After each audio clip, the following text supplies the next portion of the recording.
Hello and welcome students, আশা করি তোমরা সকলেই খুব ভালো আছো। জ্ঞানজ্যোতি কোচিং সেন্টার পক্ষ থেকে তোমাদের সবাইকে আরো একবার স্বাগত।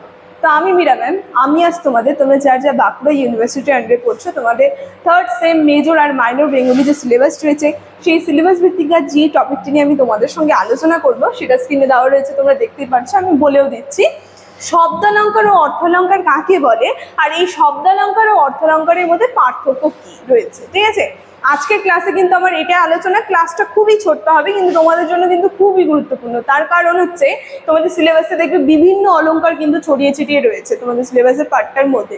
তোমাদের আগে জানতে হবে সেই অলঙ্কারগুলো কোন অলঙ্কারের মধ্যে পড়ে, শব্দালঙ্কার না অর্থালঙ্কার, বা অলঙ্কার জিনিসটা আসলে কি, শব্দালঙ্কার অর্থালঙ্কারটা কি আসলে। ঠিক আছে, তো ক্লাসটা ভালো করে মন দিয়ে দেখার চেষ্টা করবে তোমরা।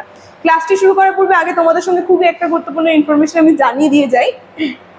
সেটা হচ্ছে, তোমরা যার ভাবছো আমাদের সঙ্গে এই সেমিস্টার অনলাইন ক্লাস বা নোটসের জন্য আমাদের সঙ্গে যোগাযোগ করবে, তাদেরকে বলে দিই আমাদের সঙ্গে যোগাযোগ করতে হলে দেখো এখানে নিচে দুটি নাম্বার দেওয়া আছে। এই নাম্বার দুটি হচ্ছে আমাদের Gyanjyoti coaching centre official helpline number. যে কোনো একটি নাম্বারের মধ্যে কল করে কিন্তু তোমরা আমাদের সঙ্গে যুক্ত হয়ে যেতে পারবে। তার সঙ্গে এই সেমিস্টারে তোমাদের কোর্স ফি কি আছে সেটাও বলে দিচ্ছি। বাঁকুড়া ইউনিভার্সিটি আন্ডারে যারা রয়েছে, থার্ড সেমের কোর্স ফি রাখা হচ্ছে 599। ঠিক আছে, তো যারা ভাবছো আমাদের সঙ্গে যোগাযোগ করবে, যে কোনো একটি নাম্বারের মধ্যে খুব তাড়াতাড়ি কল করে নিয়ে কিন্তু আমাদের সঙ্গে যুক্ত হয়ে যাবে। ঠিক আছে, তাহলে ক্লাসের আলোচনা আমি চলে যাচ্ছি। দেখো, প্রথমে সংজ্ঞায় চলে যাচ্ছি যে শব্দালঙ্কার আসলে কি। প্রথমে অলঙ্কারটা কি, অলঙ্কারটা কি সেটা নিয়ে বলে দিই। আমি এর আগে দুটা ক্লাস করিয়েছি, তো এটা তোমরা আগে একটু জেনে না অলঙ্কারটা আসলে কি। আমরা দেখবো যখন কোনো কাব্যের সৌন্দর্য যে রয়েছে, কাব্যের সৌন্দর্যকে বৃদ্ধি করার জন্য যেই সমস্ত বিষয়গুলি বা যে সমস্ত জিনিসগুলি প্রয়োগ করা হয় সেগুলোকে বলা হয় অলঙ্কার। তো এই অলঙ্কারকে আমরা দেখতে পারবো দুটি ভাগে বিভক্ত করা হচ্ছে। একটা হচ্ছে শব্দালঙ্কার, একটা হচ্ছে অর্থালঙ্কার। মানে যখন কোনো একটা লাইন বলবে, সেই লাইনটা শুনতে সাধারণ লাগবে, কিন্তু তার সঙ্গে যখন ব্যাকরণের যে বিভিন্ন জিনিসগুলো রয়েছে সেগুলো যুক্ত করবে, শুনতে আমাদের কি মধুর লাগবে। তো কাব্যের সৌন্দর্যকে যে জিনিসটা বৃদ্ধি করে সেটা হচ্ছে অলঙ্কার।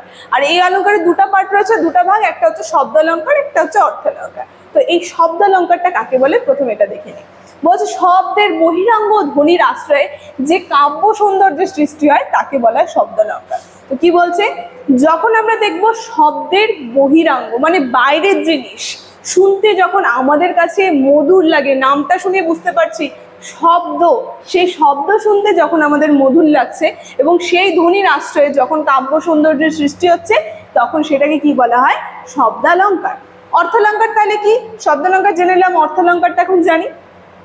অর্থ মানে বুঝতেই পারছি আমরা নামটা শুনে অর্থ, যখন অর্থটা আমরা বিশ্লেষণ করছি ভিতরের জিনিসটা। দেখো কি বলছে, শব্দের অন্তরঙ্গ অর্থের আশ্রয়ে যে কাব্য সৌন্দর্যের সৃষ্টি হচ্ছে তাকেই বলা হয় অর্থালঙ্কার। তো কি বলছে, শব্দের যে অর্থ অন্তরঙ্গ যে রয়েছে মানে ভিতরের যে বিষয়টা, যখন সেটা প্রকাশ করছি, যে অলঙ্কারের যে সৌন্দর্য, কাব্যের সৌন্দর্য সৃষ্টি হচ্ছে, তখন সেটা চলে যাবে অর্থালঙ্কারের মধ্যে। ঠিক আছে, তো সংজ্ঞাটা আমরা বুঝে গেলাম শব্দালঙ্কারটা কি আর অর্থালঙ্কারটা কি।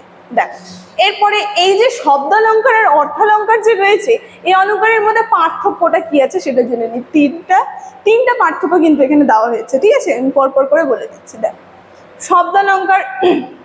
শব্দালঙ্কারের আবেদন আমাদের কানের কাছে, আর অর্থালঙ্কারের আবেদন আমাদের বুদ্ধির কাছে। খুব সুন্দর করে বলছে। শব্দালঙ্কার শুরুতে যখন সংজ্ঞা বলছিলাম তখনই বলে দিয়েছে শব্দটা কি আমাদের কানের কাছে হয়, তো সেটা হচ্ছে মানে আমাদের শুনতে মধুর লাগে। আর আমরা দেখবো অর্থালঙ্কার, যেটার অর্থটা আমাদের বুঝতে হয়, সেটা কি আমাদের বুদ্ধির কাছে কিন্তু প্রকাশ পায়। ঠিক আছে, এটাই হচ্ছে শব্দালঙ্কার আর অর্থালঙ্কারের মধ্যে প্রথম পার্থক্য। দ্বিতীয় পার্থক্যতে কি বলছে, শব্দালঙ্কারের বাক্যের সঙ্গীত ধর্মের প্রকাশ, আর অর্থালঙ্কারে তার চিত্র ধর্মের প্রকাশ পায়। তো আমরা কি দেখতে পাচ্ছি, শব্দালঙ্কারের মধ্যে সঙ্গীত ধর্মের কিন্তু প্রকাশ পায়, আর অর্থালঙ্কার যে রয়েছে তার মধ্যে চিত্র ধর্মের কিন্তু প্রকাশ পেয়ে যাচ্ছে। ঠিক আছে, তৃতীয় পার্থক্যতে দেখো কি বলছে, শব্দালঙ্কারে শব্দের পরিবর্তন সহ্য করতে পারে না, কিন্তু অর্থালঙ্কারে শব্দের পরিবর্তনে কোনো ক্ষতি হয় না। মানে মেন এখানে যে জিনিসটা বোঝার বিষয় সেটা হচ্ছে, শব্দালঙ্কারের মধ্যে যদি শব্দের পরিবর্তন করে দেয় তাহলে কিন্তু সেটা সহ্য করতে পারবে না, কারণ শব্দালঙ্কারের মধ্যে শব্দটাই হচ্ছে মেন, যেটা আমাদের শুনতে হবে। কিন্তু অর্থালঙ্কারের মধ্যে যদি তা পরিবর্তন করে দেয়, কিন্তু অর্থটা যদি মেন সুন্দর বেরোচ্ছে বা সৌন্দর্য তৈরি হচ্ছে, তাহলে কিন্তু তাতে কোনো যায় আসে না। এটা চলে গেল তৃতীয় পার্থক্যের মধ্যে। ঠিক আছে, এই তিনটা পার্থক্য নিয়ে কিন্তু আলোচনা করলাম। প্রথমে আমি বলেছি কিন্তু ক্লাসটা ছোট হবে, কিন্তু ক্লাসটা তোমাদের জন্য খুবই গুরুত্বপূর্ণ। ঠিক আছে, তো আজকের আলোচনার বিষয় আমার এতটুকুনি ইনফরমেশনই ক্লাসে শুরুতে আলোচনা করে দিয়েছি। তো আলোচনা এখানেই থাকছে। ভিডিওটি শুরু থেকে শেষ অবধি দেখার জন্য থ্যাংক ইউ।